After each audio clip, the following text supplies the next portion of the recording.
Bismillahirrahmanirrahim. Assalamualaikum warahmatullahi wabarakatuh. Alhamdulillah, alhamdulillah, wassalatu wassalamu ala rasulillah, amma ba'd. Alhamdulillah, bagaimana kabarnya sahabat magnet rezeki semua? Semoga selalu dalam limpahan keberkahan Allah Subhanahu wa taala.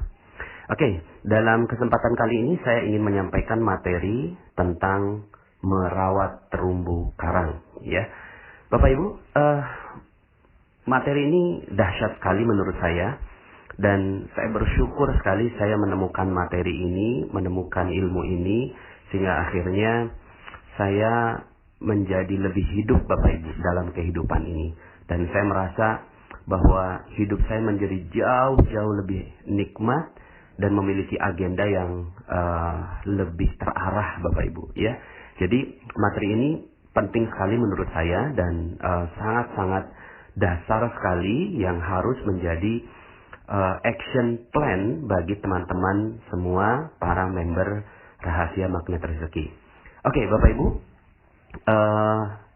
judulnya ya, sekali lagi saya ulangi, judulnya adalah merawat terumbu karang. Oke Bapak Ibu, sebelum saya jelaskan terumbu karangnya, saya mau tanya ya, begini. Rezeki Allah itu selalu dititip Bapak Ibu. Allah itu nggak mungkin kasihin rezeki ya dengan zatnya sendiri, tidak mungkin ya. Pasti Allah titipkan rezeki ya. Dalam materi Paradox of Candy saya sampaikan bahwa rezeki itu dibawa oleh malaikat Mikail dari langit. Rezeki dibawa, lalu kemudian malaikat Mikail memberikannya kepada kita. Tapi memberikannya kepada kita, kalau kemarin analoginya bungkus permen ya Bapak Ibu ya, di Paradox of Candy. Nah tapi bungkusnya ini seperti apa ya? Kemarin kita bahas bahwa bungkus itu sesuatu yang kita nggak suka dan seterusnya. Nah cuma Bapak Ibu, faktanya bahwa rezeki Allah dititip ya. Rezeki Allah dari malaikat Mikail lalu dititip. Nah, dititipnya di mana inilah yang penting bagi kita, ya. Kenapa? Karena kalau kita nggak tahu dititipnya di mana, maka kita nggak tahu bagaimana cara ngambilnya, Bapak Ibu, ya. Contoh gini, Bapak Ibu, Allah kasih rezeki untuk jerapah itu di pucuk-pucuk pohon, ya. Di pucuk pohon yang paling tinggi, disitulah Allah titip rezeki untuk jerapah. Untuk monyet Bapak Ibu, untuk monyet, Allah titip rezekinya di pohon pisang. Ya, itu Allah titip rezekinya di sana. Atau juga kacang-kacangan dan seterusnya. Itulah Allah titip rezeki. Tapi secara umumnya, ya, di pohon pisang. Allah titip rezeki untuk ikan yang ada di laut, di mana? Di terumbu karang, ya. Makanya ini materinya saya kasih judul merawat terumbu karang. Maka hewan-hewan ini cerdas Bapak Ibu. Mereka memiliki insting yang Allah Subhanahu wa taala berikan pada mereka. Kalau Anda tanya, Anda bisa berbicara seperti Nabi Sulaiman gitu ya. Kalau tanya kepada jerapah, "Hei jerapah, di mana rezeki kamu dititip?" Pasti dia bisa jawab. Di mana? Di pucuk pohon. Kalau tanya kepada monyet, "Hei monyet, rezeki kamu di mana?" Di pohon pisang, begitu, ya. Kalau ditanya kepada ikan, "Wahai ikan, kamu rezekinya di mana?" Ya. "Oh, rezeki saya adanya di terumbu karang." Maka ikan-ikan ini dan hewan-hewan ini cerdas Bapak Ibu. Mereka merawat tempat di mana rezeki mereka berada. Kalau ada jerapah yang ngancurin pucuk pohon, ini namanya jerapah yang nggak cerdas Bapak Ibu ya. Kalau ada monyet yang ngancurin pohon pisang, berarti ini monyetnya nggak cerdas dan nggak mungkin itu terjadi ya. Kalau seandainya ada ya ikan yang menghancurkan terumbu karang, ini namanya ikan yang nggak cerdas ya. Nah, kenapa mereka cerdas? Karena mereka semua mengerti di mana letak rezeki mereka. Di mana Allah titipkan rezeki untuk mereka. Nah, sekarang unik Bapak Ibu ya. Saya mau tanya pada Bapak Ibu ya. Saya mau tanya sama Bapak Ibu. Bapak Ibu, rezeki Bapak Ibu dititip di mana? Ada yang bisa jawab? Ya. Rezeki ibu dan bapak dititipnya di mana? Kan Allah titip rezeki. Nah, sekarang saya mau tanya nih, rezeki bapak ibu dititip di mana? Uniknya bapak ibu, sebagian besar yang saya tanya tentang pertanyaan ini, banyak yang nggak bisa jawab loh bapak ibu. Ketika saya tanya, di mana dititip rezekinya bapak ibu? Mereka akan bilang, oh ya di muka bumi. Ya di mananya? Pas di mananya bingung. Terlalu luas bumi ini. Karena nggak fokus, akhirnya rezeki nggak datang bapak ibu. Karena nggak kenal di mana dititip rezekinya, gitu ya. Kemudian ada yang bilang, oh rezeki dititip di mana-mana. Iya makin nggak jelas lagi gitu ya. Rezeki dititip di proyek gitu ya. Iya kalau akhirnya dia kejarnya proyek aja. Padahal ya bukan di situ tempatnya. Makanya orang-orang yang ngejar proyek, ngejar yang lain-lain, akhirnya yang terjadi adalah mereka tidak mendapatkan rezekinya. Kenapa? Karena bukan di situ rezeki itu, ya. Ayo Bapak Ibu, di mana, ya? Oke, saya jawab ya Bapak Ibu ya. Rezeki Allah dititip di kemuliaan dan kebahagiaan orang lain. Itu. Jadi rezeki manusia dititip rezekinya di mana? Manusia dititip rezekinya di kemuliaan dan kebahagiaan orang lain. Gitu Bapak Ibu, ya. Saya jelaskan. Contoh ya Bapak Ibu ya. Kenapa kok Facebook, ya, itu dia bisa dapetin Mark Zuckerberg ya. Dia kok bisa dapatkan rezeki berlimpah. Wajar. Kenapa? Karena dia membahagiakan 1 miliar penggunanya. Ya. Walaupun dia tidak memuliakan. Yang dia lakukan hanya membahagiakan. Padahal rezeki itu pada kemuliaan dan kebahagiaan orang lain. Ya. Kemudian Google juga membahagiakan orang lain. Memberikan data. Bill Gates, dia membahagiakan orang lain dengan produk Microsoft-nya dan seterusnya.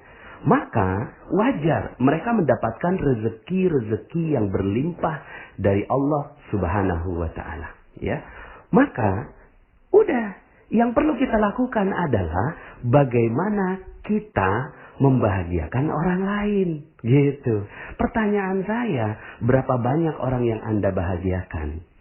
Berapa banyak orang yang Anda bahagiakan? Ya, di situ letaknya rezeki. Jelas kalau seandainya kita bahagiakan orang, orang pasti akan ingat kita. Ya, misalnya nih Bapak Ibu, ya kita punya produk. Kita punya produk datang ke orang lain, lalu kemudian kita perkenalkan produk itu. Tapi ya kitanya ini, hatinya kita ingin mengambil uang orang itu.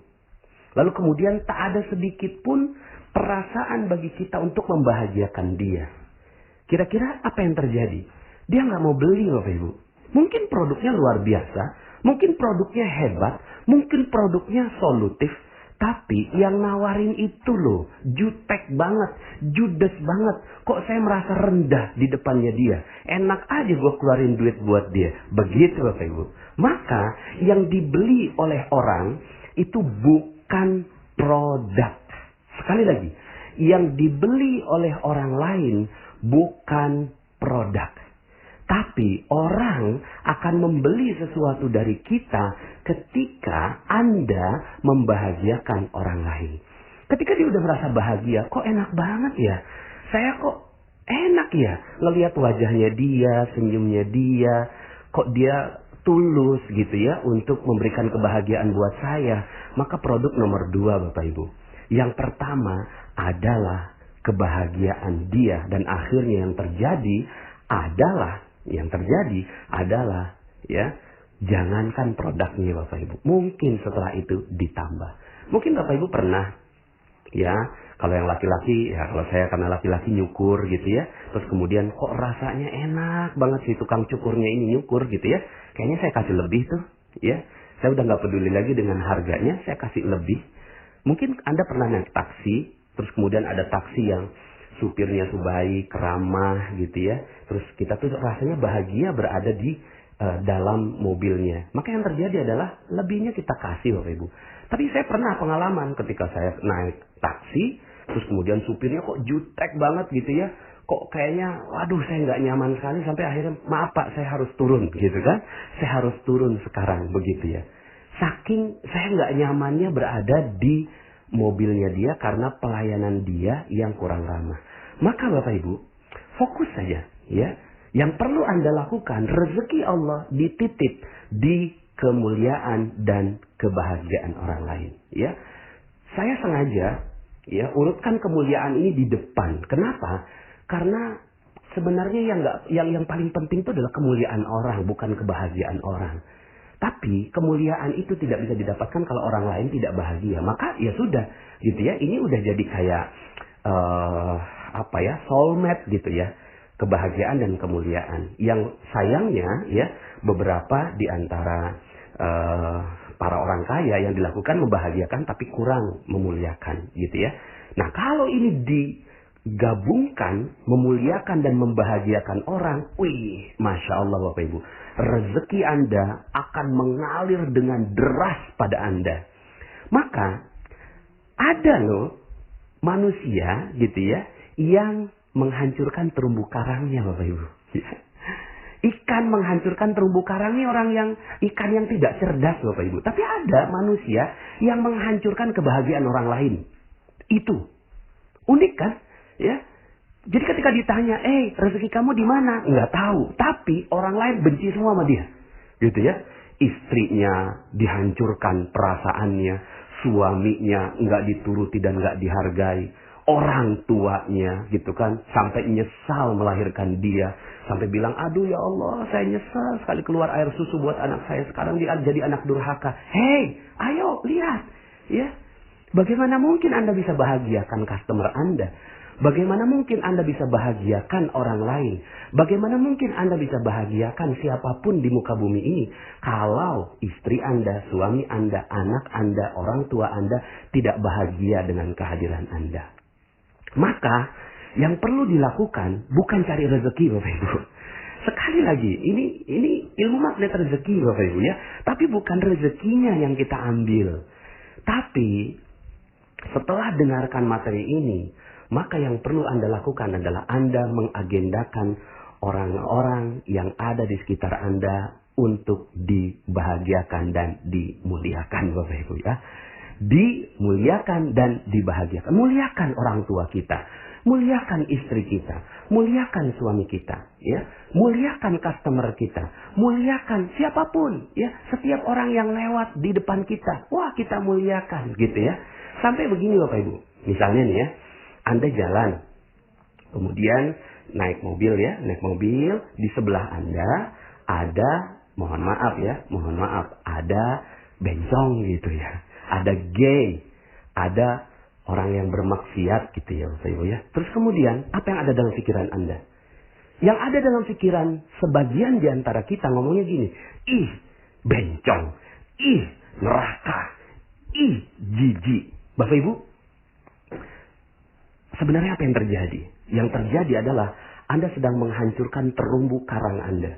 Anda sedang menghancurkan rezeki Anda. Kok bisa? Ya iya. Ya, Anda nggak muliakan dia. Loh bagaimana memuliakan? Oh dia bencong. Dia gay. Bagaimana bisa dimuliakan?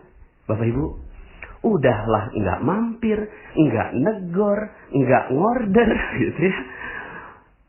Nggak nyalamin, malah nyumpahin di pikiran. Neraka, jijik, dan seterusnya. Gitu ya. Maka yang harus dilakukan gimana? Ya kalau seandainya Anda nggak datangi dia, doakan dia. Gimana cara mendoakannya? Langsung naik gitu ya. Atau nggak usah pakai tangan, juga pakai pikiran juga udah jadi doa. Ya Allah, muliakan dia. Ya, berikan jalan taubat buat dia. Berikan rezeki buat dia sehingga dia tidak lagi melanjutkan pekerjaannya. Ya Allah, hanya itu yang bisa saya lakukan. Tolong ya Allah, bantu dia. Udah, selesai.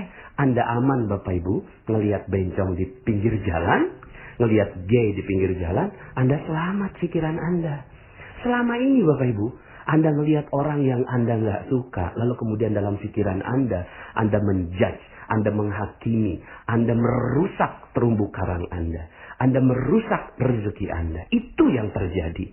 Ya, maka Bapak Ibu, kalau seandainya Anda sekarang ini seret rezekinya, Anda sekarang sedang berat, hutang nggak lunas-lunas, amanah nggak lunas-lunas, piutang kok nggak datang-datang begitu ya. Yang perlu Anda perhatikan adalah bagaimana terumbu karang Anda. Jangan-jangan terumbu karang Anda sudah hancur di bom Bapak Ibu. Ya, siapa yang ngebom? Anda sendiri. Anda bom. Itu terumbu karang seperti nelayan yang mengebom lautan begitu ya. Mentang-mentang Allah ya kasihin hukum bahwa ikan yang bangkai boleh dimakan halal. Maka yang dilakukan adalah dibom aja supaya bangkainya yang kita tangkap begitu ya. Mentang-mentang begitu Bapak Ibu. Maka yang dilakukan adalah menghancurkan terumbu karang Bapak Ibu. Ya. Maka yang terjadi adalah kita manusia sering menghancurkan terumbu karang kita. Ya. Coba perhatikan gitu ya. Perhatikan berapa banyak terumbu karang yang Anda hancurkan. Maka Bapak Ibu, kalau seandainya sekarang ini rezeki nggak ada, ya sudah, wajar. Anda menghancurkan terumbu karang Anda. Gitu ya. Ada orang Anda benci banget gitu ya. Misalnya Anda tahu nih sebuah ilmu, sedikit Anda tahu gitu kan. Ya, bahwa oh ya nih kalau pakai hadis ini gitu kan, ini hadisnya nggak ada di Nabi, terus kemudian yang lainnya dibilang oh itu bid'ah, itu neraka dan seterusnya. Kemudian ada lagi yang mengatakan bahwa golongannya lebih baik gitu kan, lalu kemudian mengatakan dia itu ya neraka begitu ya. Masya Allah, Anda lagi ngebom itu Bapak Ibu. Anda lagi ngebom rezeki Anda itu hancur. Anda mau masuk surga, tapi Anda menghancurkan terumbu karang Anda. Gitu ya. Anda menghancurkan. Ya. Dalam Al-Quran disebutkan, A'udzubillahi minasyaitonir rajim, Ya ayyuhallazina amanu, la yaskhar qaumun min qaumin asa ayyakunu khairan minhum. Wala nisa'un min nisa'in asa ayyakunna khairan minhun. Hai orang-orang yang beriman, janganlah seorang lelaki itu menganggap dirinya lebih baik daripada orang lain. Nah, lebih baik daripada orang lain saja, menjudge orang lain saja, itu nggak boleh Bapak Ibu. Apalagi menjudge gitu ya, di dalam pikiran kita tuh orang nggak bagus Bapak Ibu ya. Begitu juga wanita dan juga perempuan gitu ya. Nah, Bapak Ibu, bagi perempuan-perempuan yang suka gosip, sebenarnya yang suka gosip bukan cuma perempuan ya, laki-laki gitu ya. Laki-laki tuh suka gosip juga. Gosip politik, gosip ngomongin pemimpin, gosip ngomongin bisnis, ya proyek, saling sikat-sikut, itu gosipnya lelaki. Gosipnya perempuan apa? Gosipnya perempuan ngomongin orang, ngomongin tetangga, di tukang sayur dia ngomongin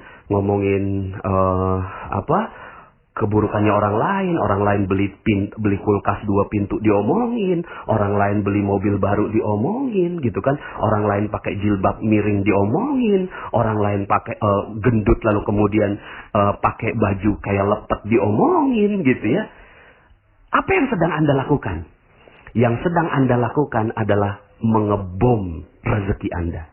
Hancur rezeki Anda di situ. Jadi kalau seandainya Anda sekarang ini berintrospeksi, ya Allah, kenapa ya rezeki saya seret? Ya Allah, kenapa ya rezeki saya kok segini-gini aja?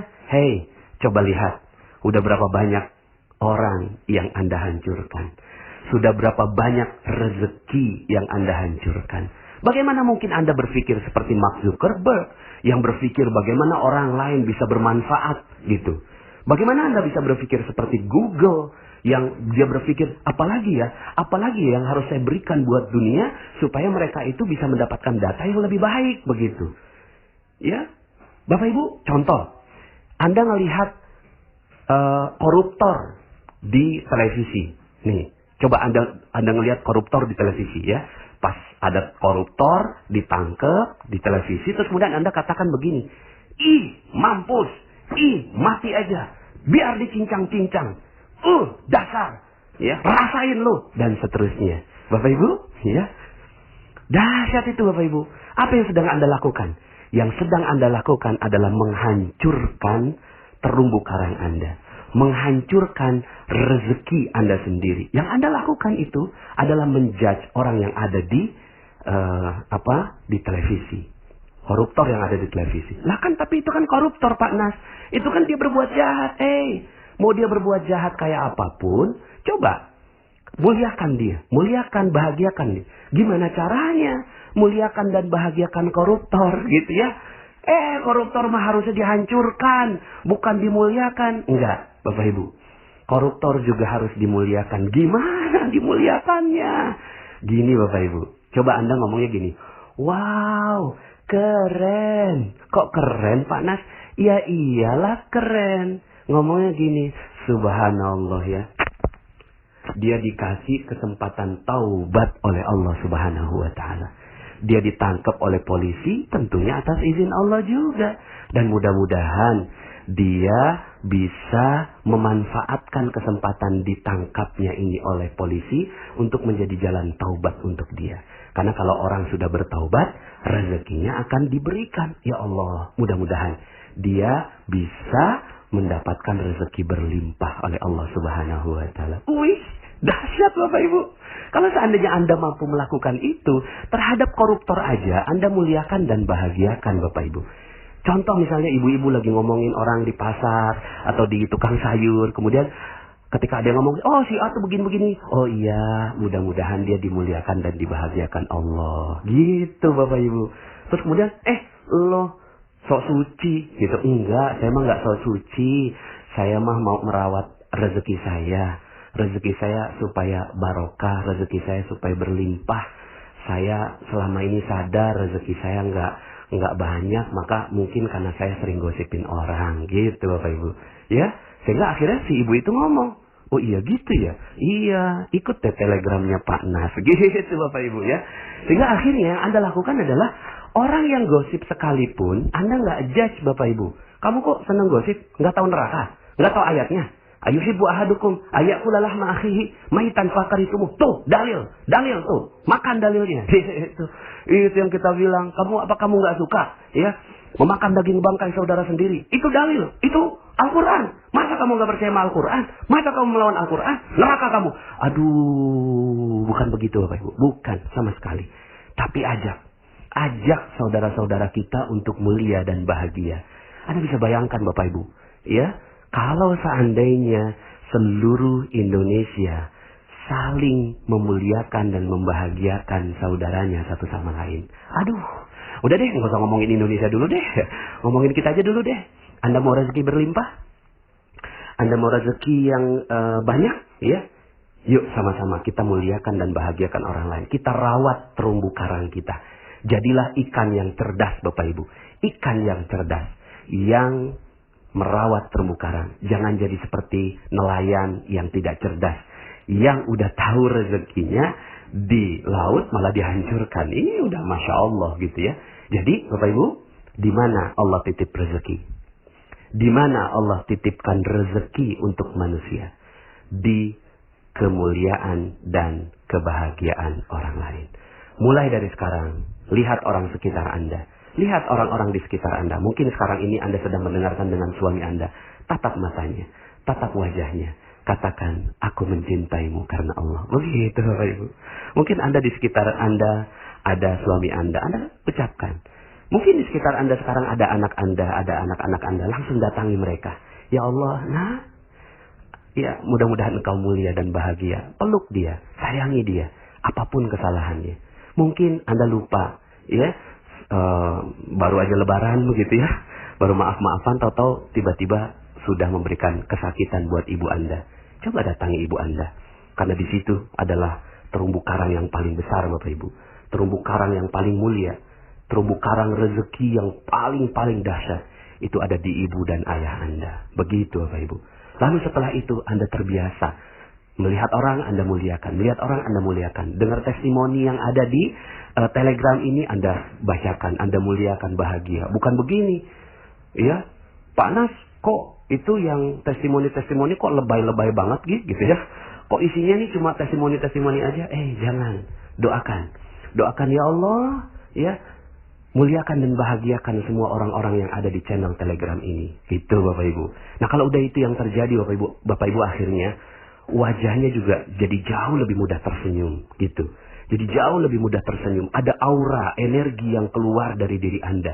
Sehingga akhirnya ketika Anda jalan ke toko Anda, buka toko Anda dengan senyum, ada konsumen datang. Lalu kemudian, ya Allah, bagaimana saya memuliakan dan bahagiakan dia. Begitu Bapak Ibu. Udahlah, nggak usah.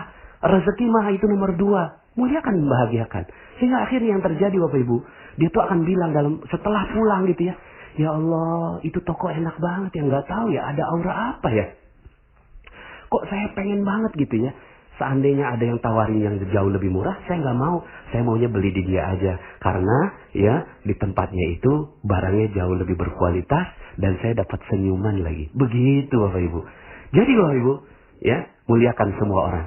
Semua orang. Gitu ya. Semua orang. Agendakan.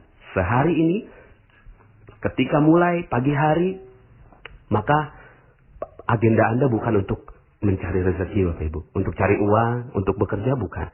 Tapi agenda Anda, pergi dari rumah Anda, yang Anda lakukan adalah bagaimana saya memuliakan dan membahagiakan orang lain. Dari situ baru rezeki Anda akan mengalir pada diri Anda. Mungkin ada yang bilang begini, ya Allah Pak Nas, saya baru dapat materi ini, saya sadar terumbu karang saya ini udah hancur gitu ya. Saya selama ini menzolimi, merusak hubungan saya dengan orang lain. Nggak apa-apa Bapak Ibu, tenang aja. Santai kok, santai. Anda kan baru tahu mungkin ya ilmu ini. Ya, apa yang perlu dilakukan? Yang perlu dilakukan adalah tenang aja. Terumbu karang masih banyak. Terumbu karang masih banyak. Muliakan orang yang bisa Anda muliakan. Bahagiakan orang yang bisa Anda bahagiakan di sekitar Anda. Di sekitar Anda. Mulailah sekarang.